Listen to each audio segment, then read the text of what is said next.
Folks, here we are again. Talk. Let's do it. Let's go talk about comic books. Let's hang out with this guy, Gray, Wakazashi's Tea House. How are you, my brother? How are life across the pond? What's going on? Things are great, thanks. Great to be here. I'm glad we got to hook up and talk comics pops. Had a surprisingly good week of comics last week because the Conan the Barbarian issue 2 came out. Mhm. Yeah. You've done some good stuff. You've landed on some things that you've enjoyed. I think that's freaking great. And folks, make sure you check out the links in the description. Make sure you're connected to this guy. He's doing a lot more like real time new comic reviews than I do. So if you really want to kind of keep your finger on the pulse a little bit faster than things that I get to, definitely want to make sure you check out what's Gray doing, because that's what I do. So I want to do something a little bit different this week, Gray. And I sent you a couple of links. We're going to talk about some stuff that it's almost like the stuff that's impacting comics, or Mm. in this case, it's about sales, which has been a topic of discussion, in our circles, for a while now. I'm gonna try to make this bigger. This is not a site we love. This is not a site we enjoy, and Rich Johnston is not a person that we're particularly fond of. Over at Bleeding Cool, the comic industry suffers without a proper sales chart, and he begins by saying, "Do you know what the best-selling comic is right now? And what the sales of the top comic book publishers? We know in the direct market they will be Marvel and DC, most likely in that order. But beyond that, is Image still holding firm at number 3? Or is it Dark Horse? Or maybe Boom, IDW, or Dynamite? Hell, maybe Frank Miller Presents has had a bump."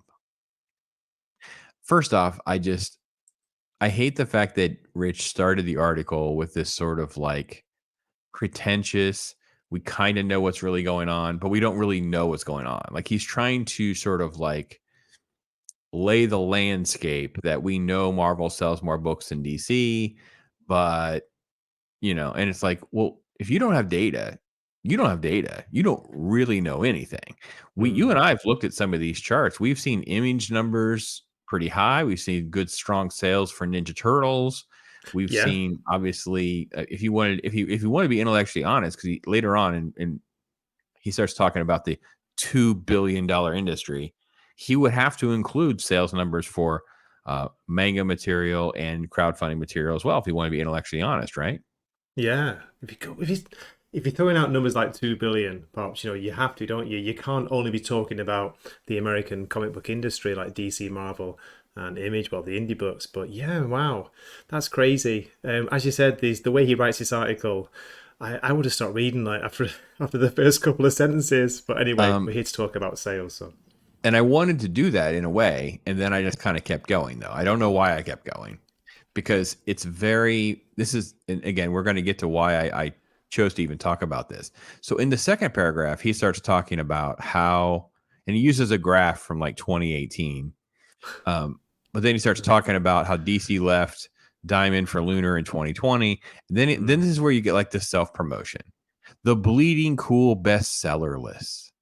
And then he goes on to, I now have made a deal to extrapolate sales data from Comic Hub comic book store orders. So he's admitting that he's on the take with some sort of deal. I don't know what deal means. I don't know if it means first look stuff, if it means free promotional material, if it's like actual cash, but it's clearly promotion. So this article is being manufactured to promote Bleeding Cool's bestseller list and whatever Comic Hub is and the deal that Rich Johnston has. And for those of you at home, it's only going to get worse. Do you know, So we Pops? We've go, we've talked about this before. The comic book hub thing. It's a weird. It's like I think it's 3,000 stores in America and around the world. It just gives a very general, what's selling. It doesn't give you even the numbers. It just gives you like this is the top seller, this is the second. And we've been so surprised. We've talked about it when it's been mostly Marvel, the top 20, with a few DC and the occasional IDW, like you were saying, Teenage Mutant Ninja Turtles, and the occasional Image title. yeah, it's just this sort of generic way of having information. I find the Yeah, site exceedingly difficult to navigate.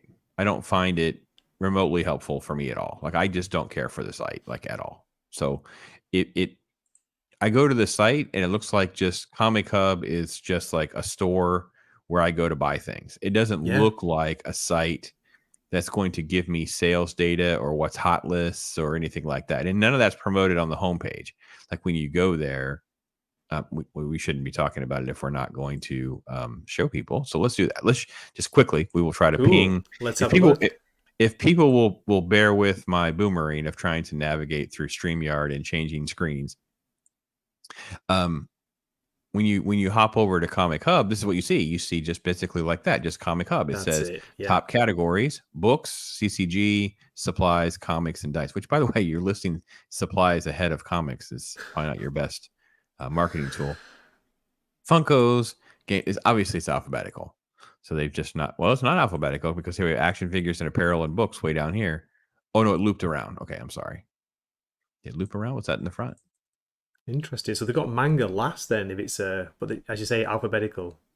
Yeah, it's Okay. just this rolling scrolling thing, and then we have latest products, and then you have just frequently asked questions, and then connected stories, and then whatever this nonsense is down here, trying to explain to you what they do. And then on the left, it has this extremely difficult. It has search option or search product at the top, but then it has artists, writers, brands, whatever this hot list or this seller thing is. I guess we have to have an account. We have to log in. It's not highly There's nothing promoted. here, is there? It's not apparent or clear at all. Yeah. No, You can't no. find anything about sales numbers. No, if I click, if I open up artists, I end up in this massive thing where names are spelled wrong. Aaron Lepresti's name is spelled wrong. There's 3 A's in Aaron's name. So Oh my goodness. the very first impression I have is a typo. I go to writers. It's just that. It's just this massive list, and it's like what? Wow. And brands. It's just titles and stuff, genres. It's just this generic white background. So Not the yeah, I most don't. exciting site, Pops, is it? It doesn't really pop out, does it? Well, and especially if it's trying to be promoting, or at least part of their brand is Hmm. what Rich Johnston's trying to say. Of well, no, they're going to try to integrate this like communication of sales data, and I'm like, well, I guess, but I don't even know where it is. Like, I couldn't even find. I guess. I mean, I'm assuming I No. have to have an account. I have to log in and all that kind of thing. So back to Rich because he continues to try to make this sort of like so Rick is late to the party that we've been saying because when you lose like actual sales numbers and when you lose a ranking of what's popular, you start to lose the merit system. He thinks it's the reverse, but I think it's because if people know something's popular, they're going to go get it. If it's good, it's going to be good. But he's trying to use the reverse logic here. Um, because he's trying to go through the examples and the history here a little bit. Then he starts talking about how things that didn't sell well. If we look from the past, everything from Fantastic Four to Sandman to Bone to The Walking Dead has become not just successful but massively so. Well, first off, let's be honest. Bone is not massively successful. No, I would never call that Sandman, massive. no. Sandman is not massively successful. It's successful enough to have gotten a Netflix season. That's about that. Uh, Fantastic Four, I would not consider to be um, massively successful if we're going to include the concept of the film industry and the MCU, which has boosted other things into the limelight. The Walking Dead, on the other hand, becomes successful not because of just being, a good comic book, but because of the TV show. Hmm. So his argument is sort of like the gateway. To me, it's the gateway argument. It's like, well, yeah, they're good comics and they have a following. They sold well. But as someone who sold comics even back in that in the 90s, the industry is driven, and I've heard other people like even Gary at Nerdrotics talked about like Marvel's driven by Spider-Man. They don't even own that. It was driven by X-Men, and they had to sell that off when they were broke. So some of these things are sort of like, and over at DC, it's Batman, and then it's Superman. It's like, a Blue Beetle movie doesn't make a lot of sense because we didn't sell Blue Beetle comic books. You know what I mean? That kind of thing. Right. And then it's like, I hate the faceless source. Speaking to one industry insider. There's no name, by the way. That could be anybody, couldn't it? It could have been Ridiculous. us. Gray, Yeah. did they talk? Rich could have called you, Gray. Are you an insider, Pops? I could be. I will never tell them. I can neither confirm or deny my insider Yeah. status. Yes. um. So this was questions about sales figures and whatever, and he says when the Mm. publisher shared actual numbers with them, retailers were generally shocked. So what they're saying in this article, I'm saving you guys some time, is you put them all in a room, you start having them actually being honest about the comics they sell, where their store is located, the clientele that they have. If they're close to, let's say, a university, that clientele would be different Mm. compared to, let's say, a smaller town local comic shop, or someone who has a very big online presence versus non-online presence. They will all surprise one another. It would be like, Gray, it'd be like you saying, I sold a lot of comic issues of Nemesis Reloaded, the new Conan book, and Amazing Spider-Man 32. And I'd be like, wow, really? I don't think I even ordered but like 5 copies of Conan. I think I have 3 of them. And Nemesis is, I didn't, and then I'm like, I sold like 50 copies of Batman, and I sold like, Green Lantern, and then I sold like my Spawn books are going well. It's Oh like, yeah. it's like, it would be like, none of that's wrong. It's just the markets are different. The clientele is different. You know, that's just how things are. So it's again, Rich. Rich Pops, can is I ask just you? terrible. Can I ask Go you at ahead. this point, do you think there are any books on the market right now that are selling over 100,000 copies? Selling meaning people are actually buying them, or Yeah, printing, actually like buying. Not ordering. just going Okay, to stores, but people actually buying. only manga material. Yeah, I think you're right. Only Yeah, only manga material. I think that they are making 100,000 copies of Batman and Spider Man, And Spider-Man, yeah. and probably Batman, the main Batman. Yeah, And I think they those will two. sell most of those. I think that most of those over time do sell because of that's who they are, right? Now, I don't think they ultimately sell them at the 3, 4.90, 5.99 cover price, or 9.99 cover price for that Hmm. one Spider-Man book. I know, I crazy, think they right? end up I think they end up in dollar bins and $2 bins or bulk sales, things like that over time. But as far as like monthly orders and things like that, no, I don't no. think so. I think they'd be lucky to get 80,000 these days.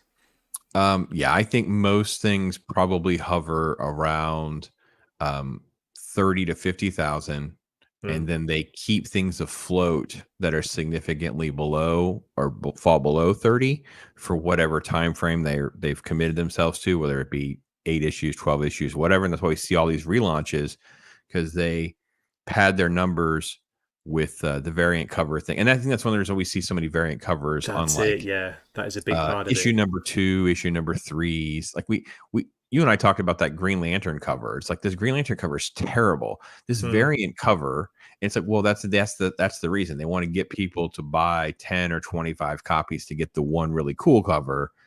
Now you've got some poor store owner who's stuck with 10 issues with this stupid looking cover that he can't move compared to this one. So it's just kind of like a broken model. So the longest story of the article was written so that Rich could promote his own lists, his partnership with Comic Hub.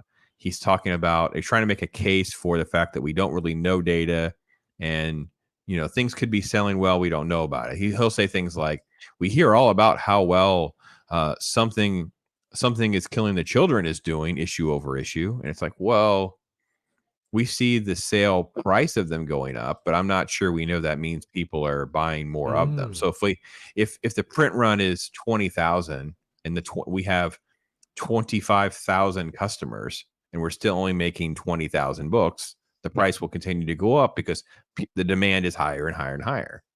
So that's probably a better explanation for something like something is killing the children. So this is what happens for a while, and he goes through. He talks about Mark Millar for a minute, likening him to Stan Lee, the sort of carnival barker and sales guy, things like that.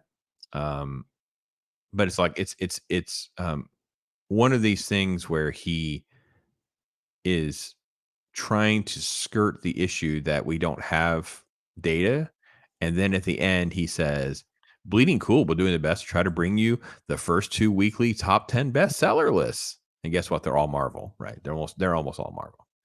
So This was the first article that I found. And then what was weird, it was, I kid you not, like this, I'm like, wait a minute, there's another article. Like, did he do, because as you will see, folks, and as Gray probably saw in the Twitter, was like, Pops, did you send me the same article twice? Like, what did you do here? I'm like, no, I did not, Gray. I actually sent you a completely different article. I've never heard of the Bleeding Cool bestsellers list, by the way. Never heard Yeah, of it, never looked at it once. no, I don't go to their site. This is just some random thing. It Oh, just popped up as a suggestion, and I was like, "What is yeah. this?" And that's, yeah.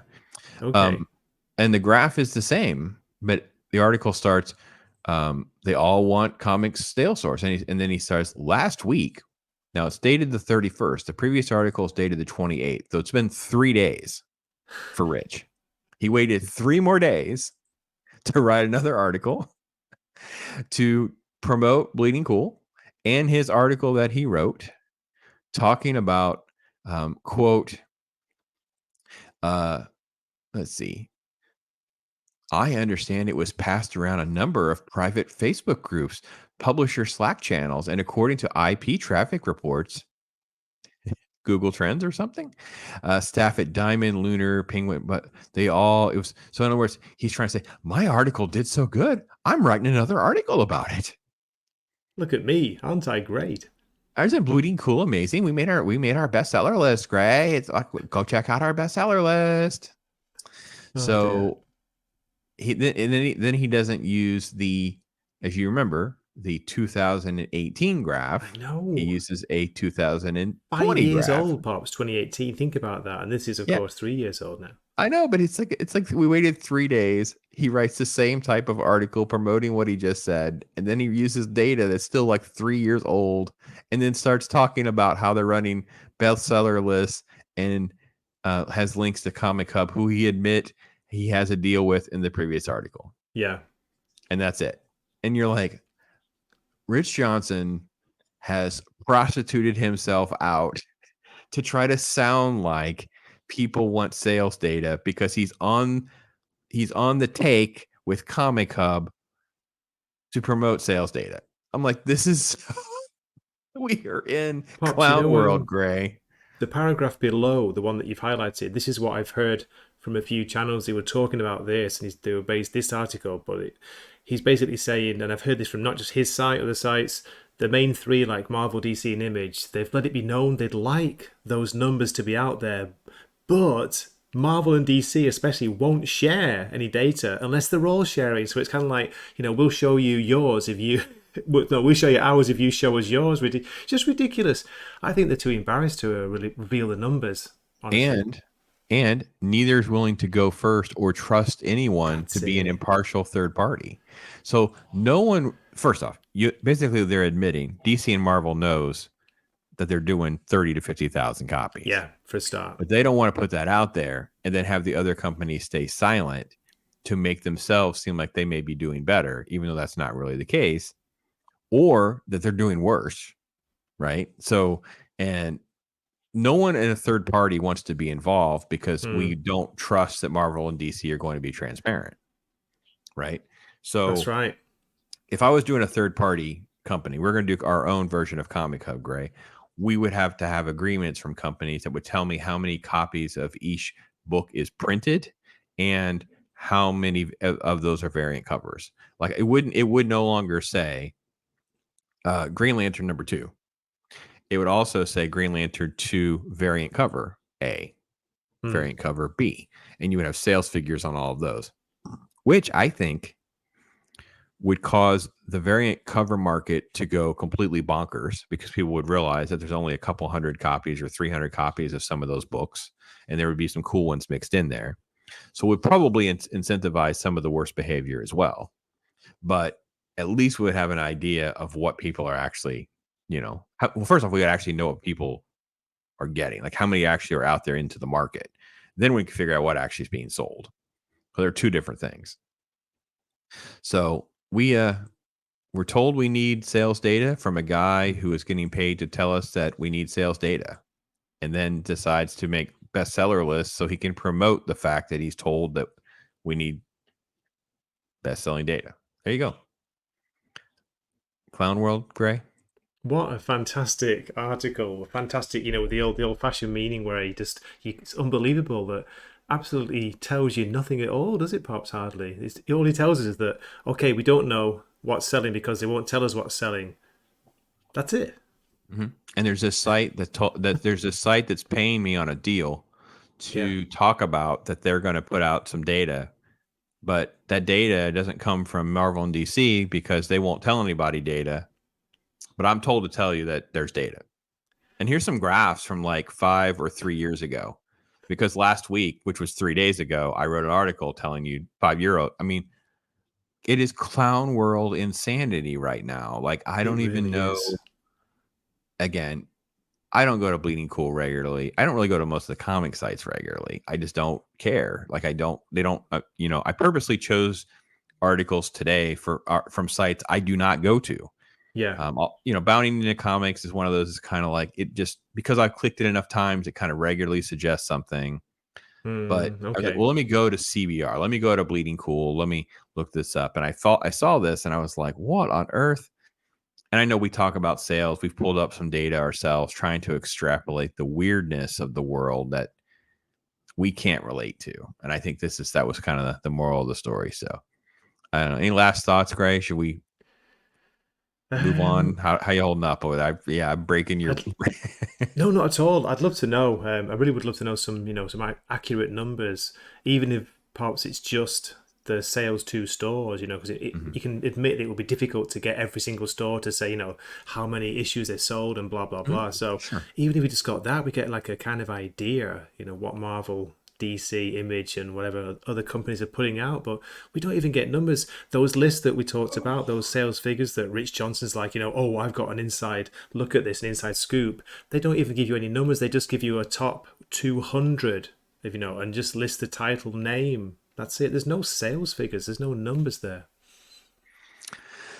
Yeah, and I'm hesitant to even talk about this, but I know on the sports card side, there's a great app, and the app Oh, is connected to market movers, and you can use these two resources to track um, high moving, high value trading cards in real time. You can in real time see things take off. So let's say you're watching a sporting event and a player has a phenomenal moment.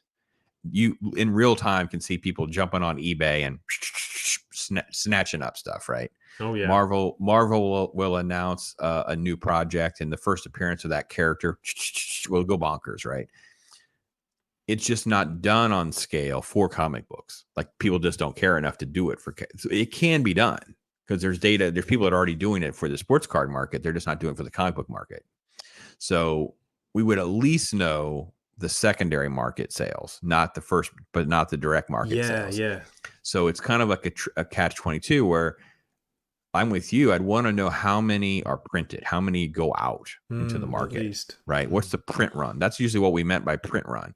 And Yeah. I'm 99% sure. Like if I think we pull up the sales list for Superman, we know this, but I'm 99% sure it would say Superman 75 direct edition, Superman 75 retail edition. And we'd have sales figures or sales rankings on each one because they were completely different books. They're not the same. That's what a variant cover is. It's not the same book. It just has a Mm. different cover. I know the inside's the same, but it's not treated the same in the market. It's just not. So, all right, folks. Yeah, keep us posted on things you wanted to talk about. Make sure you keep those comments coming. I appreciate you guys engaging with us. Make sure you check out Gray's channel for more like new comic reviews. Um, I keep my finger on this topic. I wish I had the time, energy, and resources to spend more on this because I do sort of like have some interest in this kind of topic. Um, this is your boy Zach. He's I love this image, by the way, Pops, just to oh, interrupt it's great. briefly. It's Let me hilarious. let me change it just so we're on the side because I wanted you to see that he has 7 or 8 fingers. That He has hand one, is two, important. Yeah, check yeah, out those fingers. yeah. AI. So the link will be there for this video for you guys. He calls it "The train is leaving the station. Get on board with AI art now, or waste years playing catch up." And I sent this over to Gray, and I think what was interesting was he was saying this image represents AI art from a couple years ago or last Yeah. year or whatever. Now, I guess it depends how up to date you are on what AI site to use, because I don't even know where to begin right now, because everything I have dabbled with has turned to crap, is garbage. My computer went blue screen, so I lost some of these images, but I had some images where you can use a software and would like try to make a thumbnail for you. So you can like give it the information and it'll make a thumbnail. And I was doing one for Ghostbusters. So it made these Ghostbusters, but they didn't look like Ghostbusters. They just look Wow. like a child, like you told a child about what Ghostbusters is, and they drew a picture, and it was like they have backpacks, but they don't. So you know what I mean? It's like it was so Yeah. disconnected Really from reality. basic It wasn't something version. you could use. Yeah. Um, the fat man picture here is actually, I thought, actually pretty fascinating. I would love to use that image. I would use that image, to be honest. I'd I take think that it's a image and cool image, Pops. I Yeah, really yeah, am I too. agree. I think it's great. Um, so I thought we'd just kind of go through a couple moments, and there's one in particular here. What I tell you, I think it was 840s, in the 840 range. We'll Think kind of so, yeah. I started about yeah, 8:40. Well, I we'll listened to the come whole over. thing this morning before, before I knew we were Great doing this. current day, like literally today. Can you hear that? Yeah, sounds good. Okay, perfect. AI is the future. It's also the present. It's So that's totally true. Like, there's no stopping this. We may not like AI. We may be angry about how it's going to be integrated into forms of entertainment, jobs that are going to be lost or replaced. But the statement is a fact. It's not only the present, it is the future. Some form of it is out there and it's coming. Am I right? Do you disagree with any of that assessment, Gray? No, no, he's right. With the tagline, the trains leave the station, get on board now, basically. Yeah, there's no avoiding it, is the Pops. No, have you played around with any of it at all before we get too much further into this? Chat Not with the GPT or art. something? Yeah, I did Chat GPT. I got it to write a basic, very basic review, and I found that the more information you give it, of course, the more detailed the review. But it's a very kind of basic. It follows a basic structure, doesn't it? It does, but then there's tricks to even that. So I would agree with you in my assessment. What it did for me was I did some outline work and it would just Mm. flush out the outline work for me. But what I've learned since then, because I need to revisit that project that I was working on, was it can say, uh, rewrite this review for a YouTube video. Write this review um, in the tone of a comic book professional or something like that. It can learn like how to modify tone and text and things Wow. like that, vocabulary. Yeah. It would be, I don't know how to translate the example I was giving, but it would be like trying to tell it, write this comic book story or this dialogue in in a way that Todd McFarlane would write it, and then write it like Chris Claremont would write it. And it would go and look at some of that and would give you two different results. Now, I'm not saying how good that is. I'm just saying that's kind of how it operates. It's like old Google searching with like high level and speed analysis added to it. So Mm. that is present. That's not future. That's current. That's And right people now. and people who really know how to do that. You'll see jokes on Twitter and other places where people talk about prompts. Like maybe you need to use different. That's what they mean by that. Use Mm. different prompts. It's almost like a condescending thing, right? Um. All right. being used right now. People are just not wanting to admit it because they are afraid of being attacked by imbeciles like Danny Lohr and Heather Ontos. Okay. So he's staying within the comic book arena. It's 100% being used right now. It took a while for Disney to admit it, and then they actually made their intro to Secret Invasion. Did you know that the intro to Secret Invasion is That actually was unbelievable, wasn't it? unbelievable? And then them trying to explain away why they did it was just Ah, laughable, because it's so irritatingly bad and distracting. If you let it play, I'm like, oh God, make it turn it off. It's just irritating. But I remember reviewing some of these shows, and I know from Mandalorian season 3, they definitely use AI, because there are dialogue and there are moments where you're like, humans don't human like this. Like we mm. don't. and it's the cadence and the vocabulary and stuff, It wouldn't right? surprise me, Pops. Yeah. You know, I want wonder what AI gray sounds like though, because there's enough of us out there that they could just AI us and you know what we would sound like. I think it'd be Hmm. quite positive. They'd use words like, fantastic and brilliant, things like that. Are Maybe. you Genki? Yeah. Every transcript would start. Are you Genki? Are you going well? Fantastic. Oh dear. That'd be great. It's kind of I'd love to. scary, Pops, isn't it? What if the AI does and then they had us saying things that we'd never say? That'd be quite worrying, or could be worrying, couldn't it?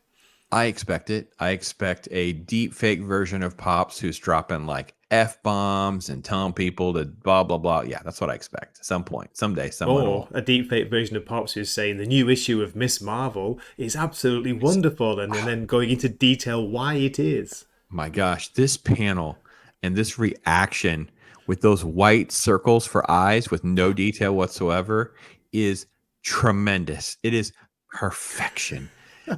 Todd McFarlane, you should be ashamed of yourself that you didn't think of adding that level of detail in your books. Brett Booth should be fired right now because he didn't do the kind of quality work that Miss Marvel has given us. Yes, that's out there. There you go. Clip that, folks. Clip that. Let's get I ahead of was this listening to AI. your review this morning, Pops, Yes. was this morning my time. I didn't drop a comment, sorry, but I was like, Yeah. yeah, I was not surprised to hear what you thought of Miss Marvel issue 1. It's just so it's just filler. It's just gruel. It's just childish nonsense.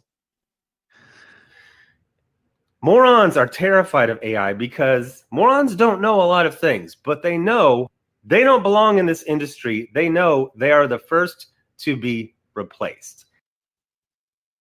I have to be honest. When Zach gets on and gets going, and he'll start saying things like "morons, no, they're morons." I just started laughing. I was like, "So, I think this is really, really interesting, especially when you talk about the creative sphere with like the Disney creators, or if it comes out that they're using AI or whatever, you start to derail the entire concept of things. Like right now, we're seeing like the writer's strike. It's like, well, why do you deserve more money if you're using freaking AI? Like anyone can use Yeah. AI, so we don't need you, right? I, Do we even need the writers anymore? Will we need the writers if AI can get by? With a lot of people, mm. as it advances, as it improves, Pops. It's kind of scary. But what do you think? What are the chances of it replacing genuine writers? Human writers in about 5 years. I don't know the name of it, but Chris Gore was talking about an all AI movie. Oh, really? Yeah, that's coming. I don't know. When you search that in, you get too much information. That's why this is one of why Chat GPT replaces Google, because you can't get information that you actually want. You end up with like every best of AI movie list that's ever been done in the last 10 years. Yeah, right. You can't get an answer to the question that you're actually answering. But Chris Gore made reference to it, and I didn't look at which one he was talking about. But No. there actually is a movie being made right now, or is being released right now. It's AI, but um I'm not shocked or surprised that we're going to get to that point. I do think that the human experience and the emotional thing, it's a difficult thing for us to want to accept the fact that a robot could, or a computer or machine, or however you want to call it, can emote or emulate those types of emotions of the human experience. Like even with our imagination of how we've depicted science fiction, Mm. it's usually, you know, only few times that those are like believable character. Like we've create characters that we felt like were, Bishop in the Alien franchise, or the ones that you're like, oh, they're integrated among us, and sort of like you don't really know too much. If that makes sense. So I think we have a hard time accepting that. If that makes sense. Mm. It's crazy because we create, AI. It's AI is going off what humans have put into it, and as you say, it's kind of childish at the moment. Maybe it's like a child, but when it will it reach a point where it learns by itself and starts to improve, and can it surpass humans? But maybe that's a topic for I don't know, another stream. A bit too deep. Yeah, and I think there's already been things that have come out a little bit about that, because I think the fear would be when AI starts talking to AI, then it's like the Yeah. exponential, like then you start going like this, the wheel just starts going. So I don't know. But I thought it was interesting how he's having this conversation. Like they know they're using AI. They're scared they're using AI, but they're using AI. The funny thing is that I think people who don't use AI are going to claim to use it because that's what's going to be in demand. Now, So what do you think about that? Mm. That you kind of, and I again, this is one of the few reasons that I even spent some time trying to learn a little bit more about ChatGPT, was I just want to be able to at least not be a complete noob on the conversation. At least know I've used it, I've played Yeah. with it, I've taken something in my own personal life to try to put in it to see what it would do to it. So I've given like my personal experience with it, but I don't think I'd put it on a resume. Like, but I get what he's saying. Do you? He's cracking a joke maybe, but is he kind of being serious as well at the same time? It's a good point he makes, how it was in the beginning, you would be called or seen as a pariah for using it. Oh, oh my God, you're doing that. But as it takes off and as it improves, more and more people are probably going to admit that, yeah, actually I do use it. But he's suggesting that people who don't use it will be saying they use it. That's really weird, isn't it, Pops? I don't know. I can't tell with Zach sometimes he's joking or not. I but I think he has his finger a little bit on like social engineering. Yeah, So I many agree. people are using AI. There's no way. Like let's say you have 100 comic book creators in the room. Let's say they're just Mm. writers. That's easy. It's easier to see the writers, but artists as well. 100 people. You have, let's just say half of them are using AI right now. Maybe they're doing it a lot or just a little bit. Doesn't matter. Of the other 50, why aren't they doing it? Okay.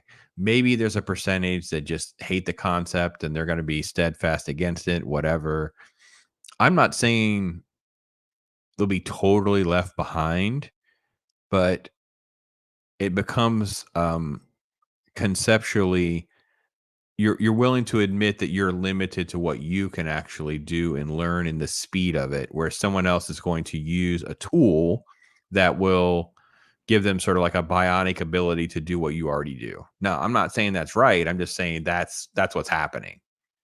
I would say people that don't admit that they're doing it, or I'm sorry, they don't use it, but they'll say they do. That's more like just virtue signaling, trying to stay in the club and the Yeah, clique. that's right. Or like he was kind of joking earlier, like they're morons. They don't actually understand the complexity. They're not even willing to learn all like what is a prompt and how to learn different prompts and how to make it better and how to make it work for them. That's probably likely. Yeah. So as I Again. said, I believe last year, I think a hybrid process is what is going to eventually happen, in that the story is going to be written, then someone, possibly the writer, will do thumbnails. And I'm talking real simple thumbnails with like stick figures. But that will give a starting place for the AI to start doing iterations, different versions of what about this angle? What about this angle? and that makes sense. I actually think that's probably the best explanation of how AI is already being used. Right. Hmm. It makes sense that, and I joked because I think Jon Favreau wrote almost all of Mandalorian season 3. And I thought to myself, with these scenes, I felt like I don't think this episode or this sequence, he had someone proof his chat GPT work. Like it just went through too literal. No one pushed back. 'Cause I think it was like he wrote it. He had chat GPT flesh out his outlines and all these dialogues and whatever. And then because of the time crunch and the changes and whatever, we didn't human it. We didn't read it out loud or whatever and things like that. So I think that what Zach's talking about, like what he thinks is going to come to fruition, I think it's actually already there. I just think it may not be widespread. I think it has to do because people are up against crunch time, things like that. What do you think? Because some of these stories are so primitive. Would you? I mean, you wouldn't be shocked, would you, that they're written by AI? I wouldn't be shocked. No, I don't know. My approach is, Pops. I'm a little bit maybe naive is the word. So I'm kind of when you said that about Jon Favreau, I was like, do you really think he would do that? But hey, wouldn't be surprised if they did. I don't know. And As you again, say, it depends I'm on what. saying he wrote a story. You Yeah, know what of I mean? course, he's got the You story, go to but he gets it treatment. flushed out. Yeah, Right. So, you got to end up flushing that out to 40 pages. It's like, I don't, he's on this time crunch. So it's like, well, he uses the chat GPT to keep flushing it out, flushing it out. And then this is going to go to this personal assistant. This is going to go to this one sure. and then he's writing, he's racing and whatever. And I feel like there were sections that didn't get read out loud, didn't get Didn't human get or it's good checked. Right, enough. yeah, And I get what it's you're like, saying. And again, this that's is what I all think. allegedly, isn't it? This is just a Oh yeah, theory. yeah, We're yeah, just yeah. theorizing, aren't we, parts? But it wouldn't surprise me, no, if it came out and you're like, oh yeah, the Ahsoka series, it's Dave Filoni's like, he's not really writing it. He just put a basic like idea into the chat GPT and left it to that. Wouldn't surprise Yeah. me at all. Um, I will say that again, this is maybe a hot take for those of you that hating Ahsoka. My review on this recent episodes come out today when we're filming this, so go back and look at those folks because by the time you're hearing Gray and I talk, it's actually already out there from last week. But I feel like it's not as AI sounding as Mandalorian. But it's not good either. I'm not trying to justify being good. It's just like there Hmm. are scenes in Mandalorian I thought this is not right. Like we just don't do that. So I didn't watch it, um, Pop, so yeah, I can't comment on the last yeah. series, season 3 of Mandalorian. I heard enough like horror stories about how bad it was, but wow. All right. Well, I don't need to beat the AI horse too much more. I thought Zax was just he has his finger on that a lot more than we do, He does. and I think it's interesting to kind of keep awareness to people that are talking you through where we're at on some of those things. So I don't want to, like he said, you don't want it to pass you by. I don't want to like completely be, and it's like one of those things where I catch a video like that. I'm like, all right, maybe it's time to, spend 2 hours on Chat GPT on the weekend or something like that. Let me get in there and tool around for a minute and play around and see what some of the updates are like. Maybe I need to go find an AI art site or something like that. I don't know. That's it. You've got me thinking that now because I've only like played around with the Chat GPT just once or twice, hardly explored it, but I've not really looked at AI art at all. I've no idea. I've just heard of the kind of uncanny valley, things about it. Maybe it looks really weird that Batman image with like 7 fingers, things like that. But that was 2 years ago. So yeah, maybe I need to look into it more. So thanks for the heads up. Yeah, the only other part that I have played around with too was just the face swapping AI stuff and that kind Okay, of stuff. yeah. I do enjoy all that, but they've been locking a lot of that stuff down because there has been lawsuits. So there's celebrity Right. lawsuits and things like that. So the one I used a lot is Reface, and it's so much more Mm. generic now, where it does only like they're like clearly like homemade videos and TikTok. They're not like, oh, put my face on Christian Bale in this Batman scene. And no, it doesn't do that anymore. You can't, Okay. yeah. So, but yeah, I just thought the AI conversation, especially in the comic market, because I think the comic market is probably one of the most vulnerable to this because the story that they're writing can be very, very short. You can rely a lot on the art.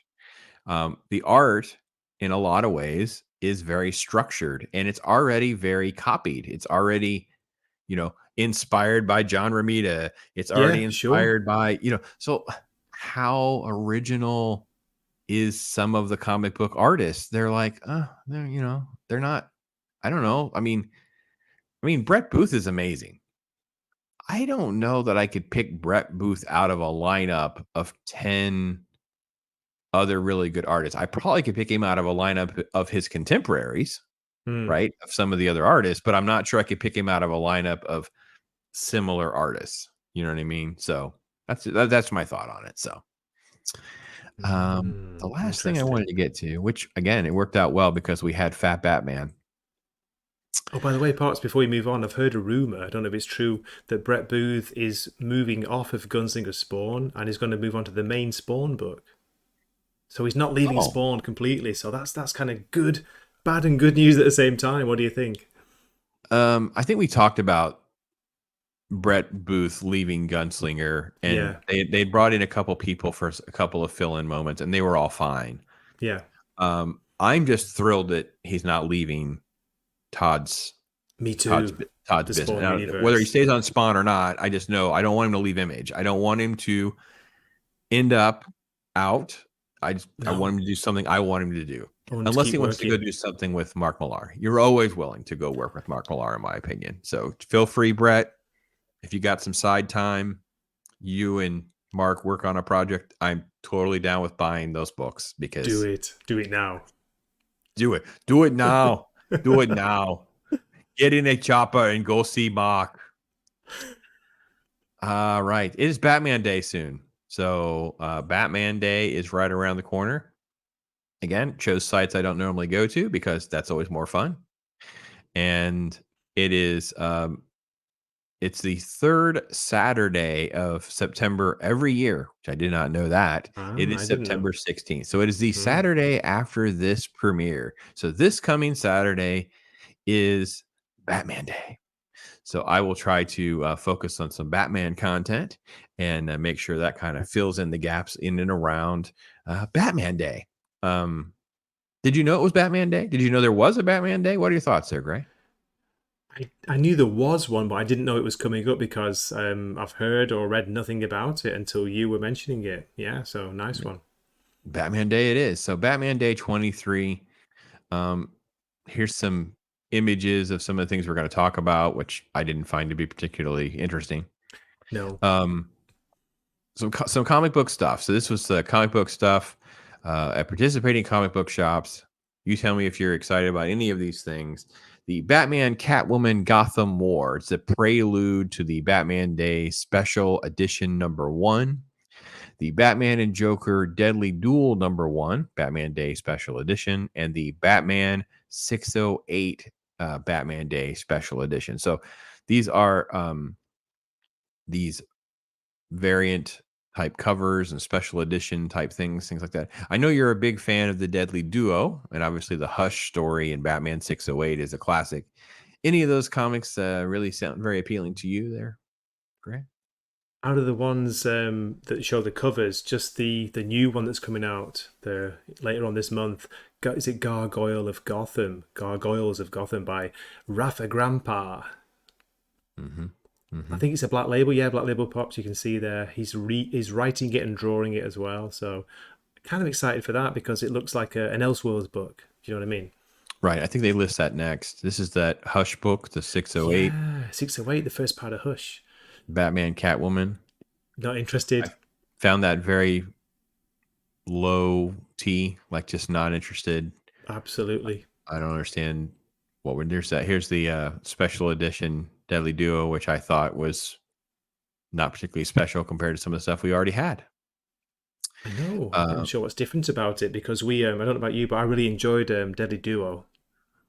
The series. Yeah, you said it was great. I didn't have a chance to finish that yet. So I'm not sure I understand what's in the Batman 89 hardcover collection. Batman 89 oh, okay, it is what it is. Okay. Yeah, this is awful. Don't buy that. Okay. So this okay. Have you read Batman 89? That's just caught my eye. $30 whatever it is. Oh yeah, yeah. Have you so this is misleading because when you see this looks like it's going to be an adaptation of the movie. Yeah. Yeah, that's why I wanted to clarify. There was Batman one, Pops. I used to have that. I bought it when it came out. Yeah, me too. By That's Sam not Hamm. what that. This is the Batman 89. It is continuing the story. This is as far as I know. That's not the movie adaptation. This is that terrible Batman 89 sequel with Two-Face, and it is unbearably bad. The first issue wasn't too bad. I reviewed it when I was just getting my channel going, Pops. Yep. The very first one was okay, but after that, it just went on a huge nosedive, didn't it? And it was like massive social justice, virtue signaling. Yeah. It's Gotham Inner City, a Black Robin. I'm like, what on earth? And then Batman does not save the day in that book. Batman does not. He just stands around doing, and everyone else is doing things. And you're like, yeah, the randomness. That Batman 89 is so disappointing. $30. I thought it meant the movie, like you were saying, and I thought it was like, oh, they're doing a reprint of the actual movie adaptation. The original one, which is pretty decent. Yeah, it's fine. Yeah, it's satisfactory. Yeah. So yeah, I don't quite. I don't quite know if the original adaptation is in this or not. It does not sound like it, but it has other 89 stuff referenced in it. Here's the Gargoyle #1 we talked about. Mm. And I think that was probably one of the things that looks most exciting. Variant covers, of course. Variant covers. Jim Lee, Frank Miller, Too Jock, many, David Finch. as usual. Tons and tons and tons. And then there's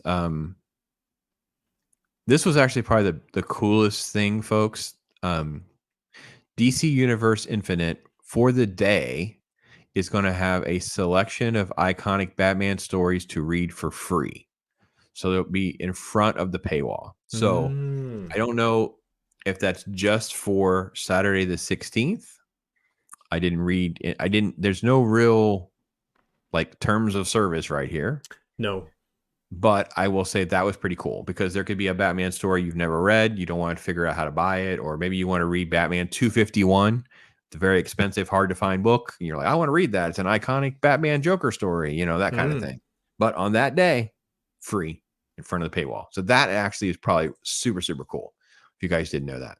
It might just be limited to the States. It says like limited countries, but but at least they're doing that. Well, the whole thing, the whole site is not available in all countries. No, it's not. That is true. Not in Japan. I've already checked.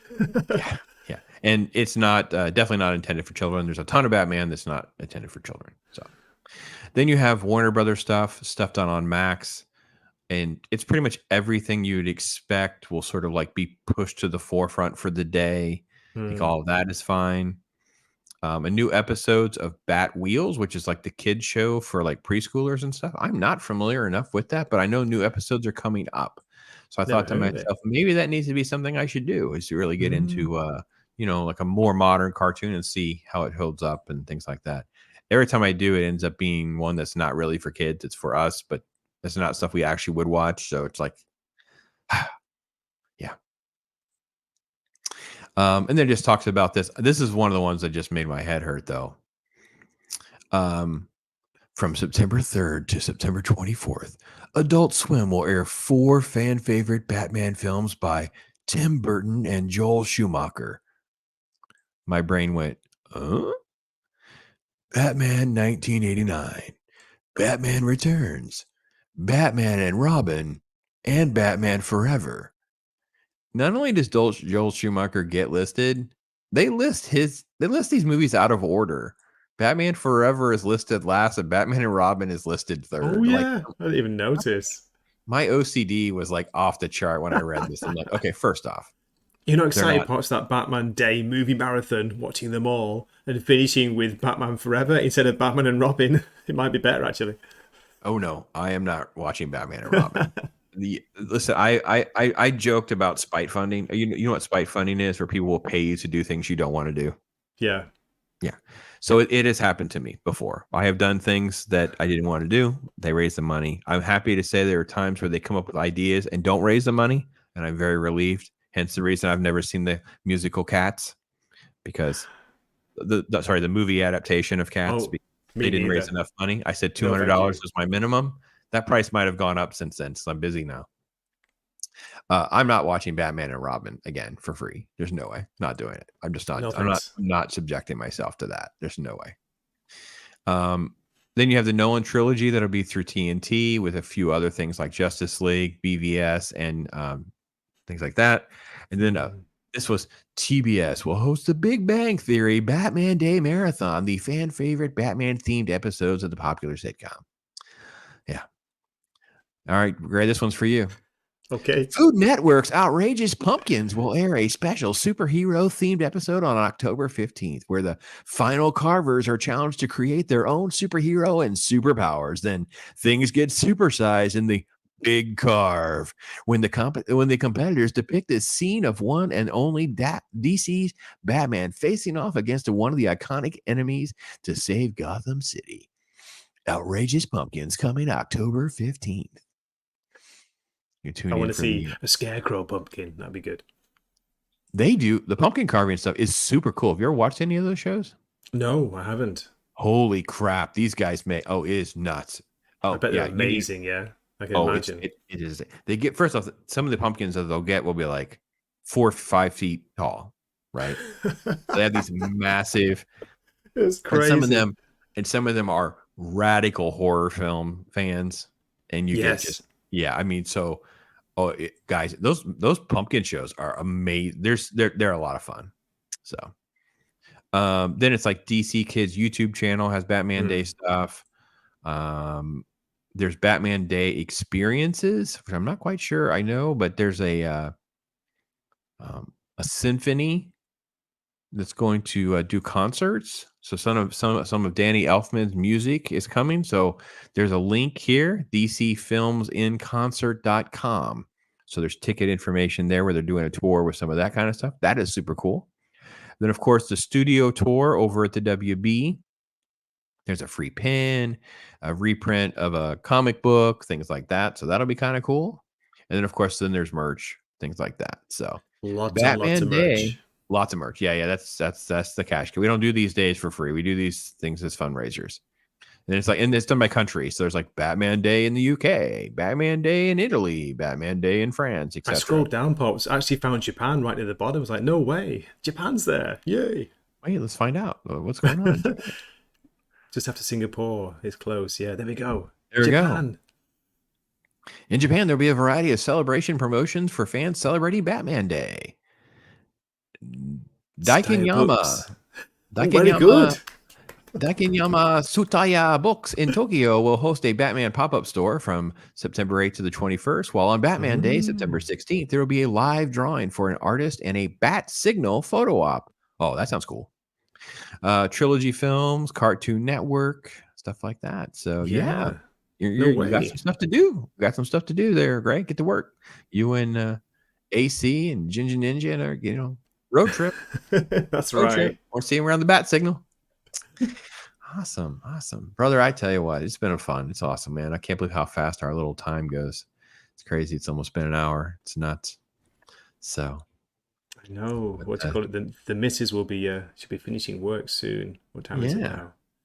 This has been great, Paul. It's great to catch up, and you've got me thinking now about the AI. It's fun, especially for the art thing. Yeah, I thought about it. I've played around with thumbnail stuff. I've done some of that. Didn't know about the Batman Day thing much either. I mean, I kind of knew, but I didn't know it was like, oh crap, it's like in a week. I didn't know that. Yeah, so no way. Put that in my head, like, oh, okay, it's like the third week. Got it. Okay, so that's kind of cool, and it's always fun to catch up and talk stuff. So, what you mentioned enjoying Conan right now? Obviously, the big game is a big deal right now. Yeah, I'm not saying looking good. It's really, really good. It's exciting. Looking forward to next issue. I'll tell you what, Pops, I've got a recommendation for you. And believe it or not, it's a DC book. This has kind of come out of nowhere. It's a limited series. It's Black Label. It's Peacemaker Tries Hard. Issue either 4 or 5 just drops this week. It dropped on Tuesday. It's hilarious. It really is funny, and it's got pretty good art. Yeah, so it kind of pushes the envelope a little bit. It's a little bit naughty, it's a bit rude, but also surprisingly moving towards the end. So I think it's a 6-issue limited. So yeah, issue 5, just came out this week. Okay, all right. Here's another recommend from Gray. So there you guys go. Very rare, DC. Awesome. Well, folks, listen, thank you so much. Enjoy your Comic Book Wednesday. Reviews, things like that are going on here on my channel. Check out his. Many other folks, make sure you engage in the hobby and stuff like that. Tell us stuff that you want us to talk about and do, and people you want us to have on, things like that. We love doing this. Throughout the month, we chat regularly and stuff like that. So it's great to catch up with Gray. So take care, everybody. Be blessed. Talk hard. Till next time, I'm Pops. My favorite quality about Pops is that he's incredibly honest. At least you always know where you stand with Pops. So I like that about him. He's not passive aggressive. He's not sneaky that way. He'll give it to you straight down both barrels. Pops!